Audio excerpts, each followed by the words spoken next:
On this episode of Just In Case You Forgot, Delaware County, I do a follow-up interview with Ashley to see if she still feels the same way about the spot where Stacey Colbert was found in Delaware County, Ohio. Person behind the desk handed me a note, because that's what you did. You called the front desk and you left a message, and it said they announced Stacey's kidnapping on the news tonight. We're going to start this up. And so it was always a missing persons case to me. You know, that's kind of what our job is now, is to try and broadly spread what happened with her. Listen to that now on Just In Case You Forgot, Season 2, Delaware County. Why here? We don't know. Just In Case You Forgot podcast is produced and hosted by William Swafford. Music was put together by William Swafford. I wanted to talk to Ashley again after we both met up with Detective Bessinger for the first time in Delaware County. I asked Ashley what she thought of Detective Bessinger. I think he's been very kind of open about the case. Now that we're starting to do it started with your podcast and also with Dateline, he feels really, really confident about his person of interest. And,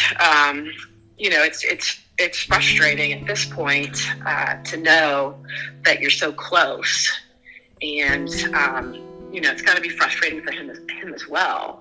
But as he's saying, he's still working on it. He said he brought in new evidence a year and a half ago on one of the interviews. So I think he's committed to solving, to bringing this person to justice.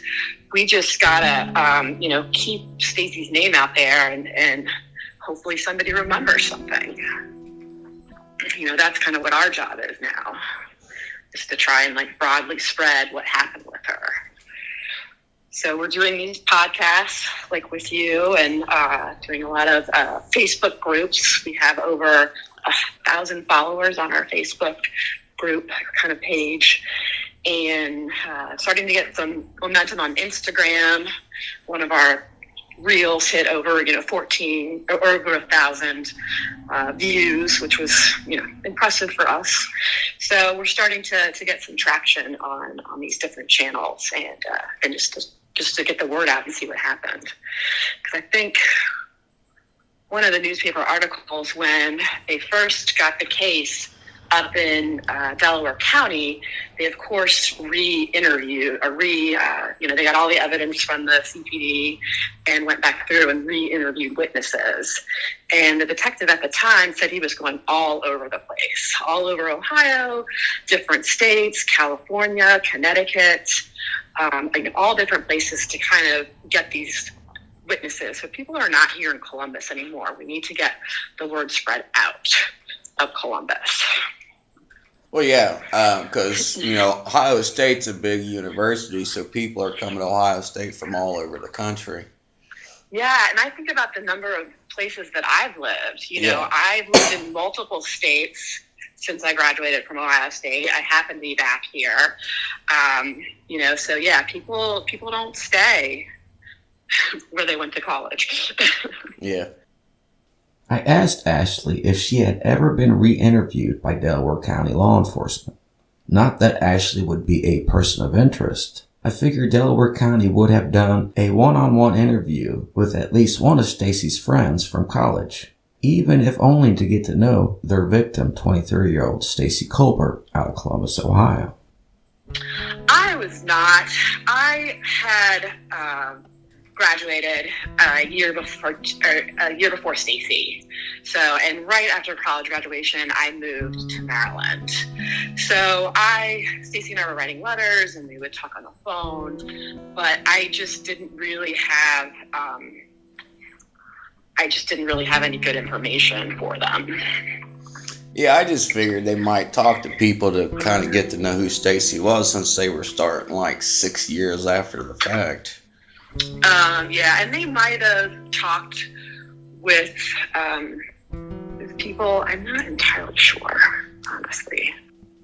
I asked if Ashley still had the same feelings about the spot in Delaware County, and whether or not she thought Stacey had been at that spot since March of 1998. I have never believed that. I have this note that my friend had written me when we first decided to launch the initial missing persons campaign. I was driving to Cincinnati and I was checking into my hotel, and the not receptionist, but the person behind the desk handed me a note, because that's what you did. You called the front desk and you left a message, and it said, "They announced Stacey's kidnapping on the news tonight. We're going to start this up." And so it was always a missing persons case to me. And it honestly, it only kind of solidified it when they found her, and with the with the broken bones, and some of them can be explained and some of them can't be. Everyone's kind of blowing that off, and I think that's fine. It was just something that has always been in my mind, that he took her somewhere first and then brought her up there. But obviously, you heard from the detective. He feels confident that she was there the entire time. I don't know why the sheriff at the Delaware County Sheriff at the time would say at a joint police briefing that area had been brush cleared 5 years earlier, and that she had to have been there between 5 and 2 years. He even said that he's quoted in the paper saying that he interviewed people that were doing the brush clearing. And I mean, you saw that the space between the river and the field, like you would see that. Yeah. Especially if you're brush clearing and she's under debris. If she wasn't buried, she was on top of the ground under debris, like trees and everything that they would have been clearing. I think that the area where she was left also kind of messed up how they determined how long she was there, because how they do that's called that weathering or whatever that's called. Yeah, I was wondering how they figured it out. That had to have been a minimum of 2 years. Well, I mean, if there's 60% of her remain, I guess it depends on how they were found. Because where they scatter, I always thought they were just all together. But yeah, they would have been scattered. Yeah. Did Ashley know about nuclear DNA testing? And that is what the police, they wanted to keep her bones and her remains. Yeah. And they said this exact same thing to us back then, 18 years ago, 19, used to be 19 this fall. And, I saw it back then. It seemed impossible. Yeah. Computers were just beginning. Email was just starting out. There, my dad had a pager. Like, people were starting to get cell phones, but not really. It just seemed unimaginable. And, so we took them and we cremated them, and then we spread them. But the police, they wanted to keep her. Can you imagine, like, you don't know where she's been for 6 years. You finally get her back, and then the police are like, "Hey, we'd like to keep her in a box in an evidence room." I don't know. I get it. But, what you're saying right now is exactly, could help solve the case. But it's right, like you said, if somebody told me back in 1998 and they said, well, eventually we're going to do nuclear DNA testing, I'm like, you guys are crazy. Yeah. Exactly. It's I think this day and age, you would probably believe them because technology moves so fast. Yeah, but back then it just, we had servers in-house. Like, it just, nothing was in the cloud. I mean, the internet had barely started. The conversation goes back to the spot where Stacey had been found back in 2004. Going back out there and actually seeing the location, I don't know. I just get more and more confused as to why the person chose to leave her there. You saw how far we walked back into that cornfield. I asked Ashley what she thought about the possibility of whoever did this getting help moving Stacey's body and cleaning the apartment. Obviously the killer had 62 hours to clean up. How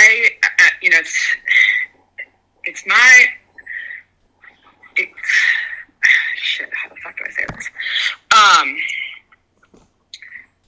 I think about where I was at in 98 when I was just graduating from school. I was starting a job, at $24,000 a year. I wasn't making that much money. I really couldn't afford to live on my own. So most of us were living with roommates. I mean, Stacey was living alone, but her apartment was tiny. So do I think if something like this happened, after 4 a.m. and you've got 62 hours, I don't know. You weren't thinking rationally when it happened.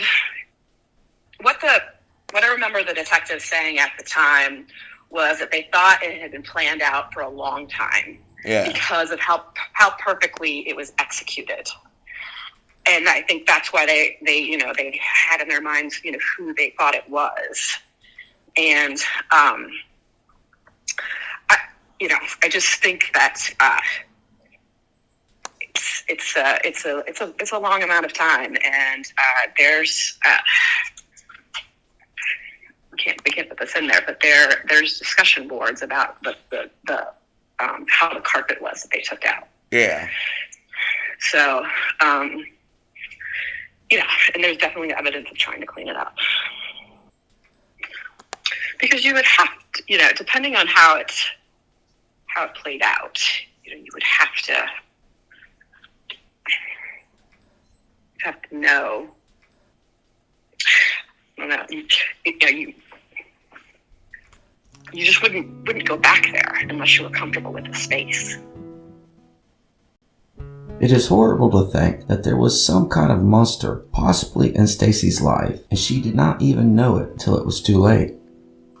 I mean, we had, thousands of people coming and helping out with distributing flyers and stuff like that, and trying to get the word out. And tons of her friends would come down to, we were based at a sorority house, and say that they knew her and offering to help. And everyone just loved her. To think that she had somebody in her life that would put her in a situation where we had to do that kind of stuff. Yeah. We're today, we're still fighting. We're still trying to get the word out, and to think that it was someone she knew and trusted. How horrible.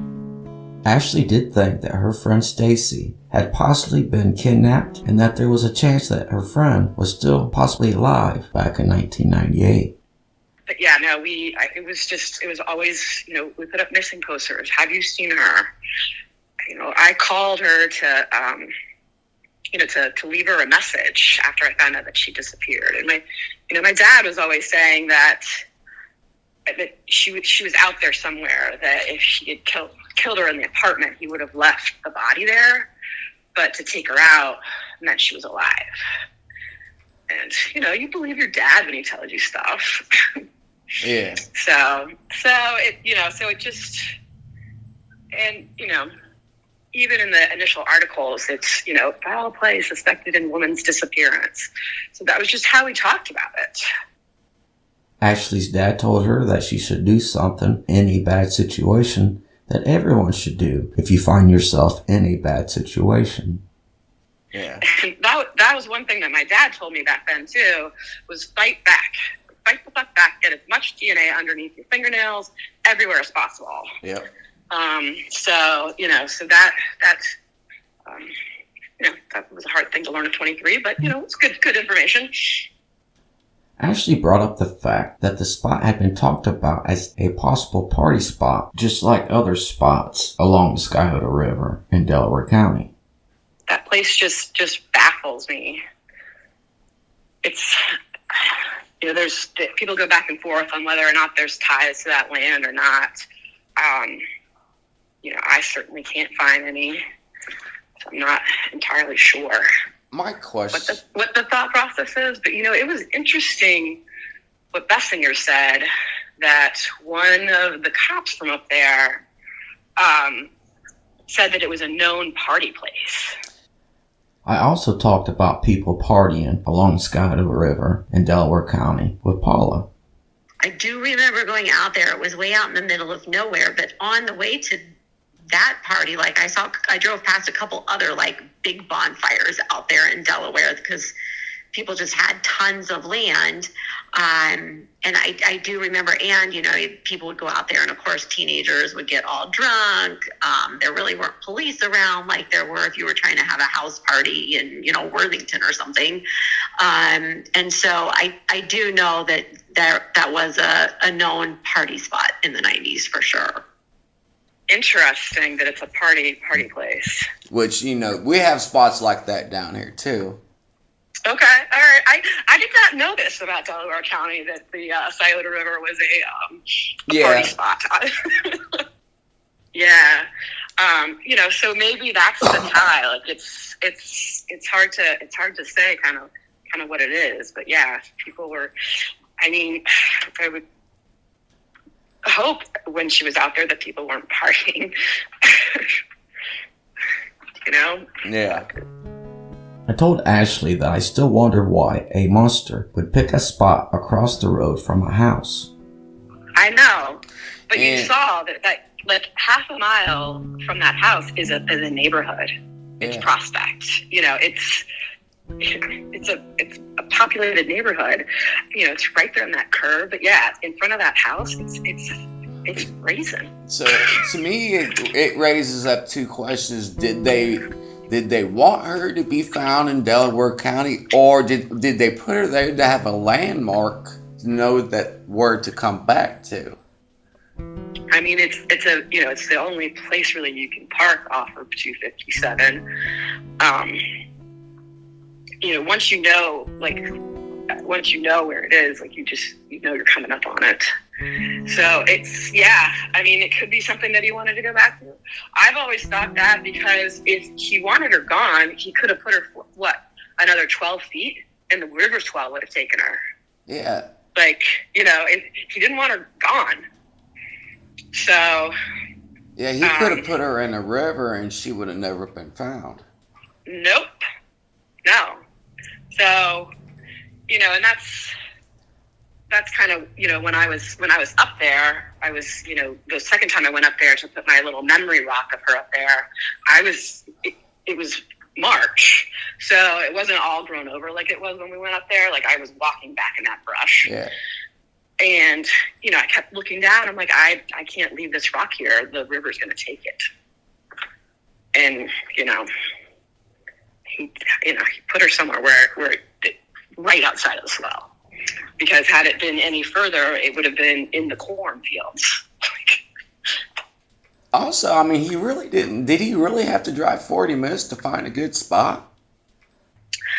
Like Bessinger said, Delaware County is a good spot for that. But no, back then, I grew up here. So when I was 16, I, would drive up 315 north, and back then, like Big Bear Farms was out there. You had to drive through all kinds of farms to get to the zoo. Like it was like you would go up there as a 16-year-old just to drive around. There was no stop signs. So no. And the Scioto River runs into Columbus. Yeah. So it's like no. I've kayaked on it downtown. So it's not like you had to go up there for a good to spot. even get to the river. Yeah. It's baffled me. That spot has always baffled me, and it didn't really create any closure, like Bessinger taking us out there, but it's I don't know. It's just I wish something would like trigger on like why that area was picked. I just don't get it. What kind of monster could kill Stacey and then stay calm enough not to make a mistake with taking Stacey out of Franklin County? I mean, we were in college. We weren't hanging out with like older people then. Stacey had just started working, but like we were hanging out with kids our own age. And, you know, Ohio State's a good school. Yeah. Like, you know, it's got, you know, decent people. I mean, it's got its share. You know, Jeffrey Dahmer did go there for a quarter, so it's got its share, like, of scary things. But, you know, for the most part, we felt safe at school, walking to the bars and doing all that. And it's got to be a monster. I mean, there's really no other explanation. I mean, just like Stacey thinks it's her friend, like it's a monster. Yeah. Like, you know, like it's unbelievable. And, you know, obviously if he's done it again, they haven't been able to tie it to him again. You know, but, you know, there's no way he hasn't done this. You just don't do something like this once. Like that wasn't like Stacey wasn't in a continually abusive relationship. You know, this was way out of the blue. Yeah. You know, it wasn't something that you know, that she ever told me about with any of the people that she was seeing. And she was pretty quick to drop people when they sketched her out. So, you know, this was just someone that she trusted. And it's unbelievable that you think about like people that are in your lives and like how much you trust them. Like that's what this was, and it just took her life from her. Like just a monster. There's still more to come on Just In Case You Forgot, Season 2, Delaware County. Why here? We don't know. Just In Case You Forgot podcast is produced and hosted by William Swafford. Music was put together by William Swafford.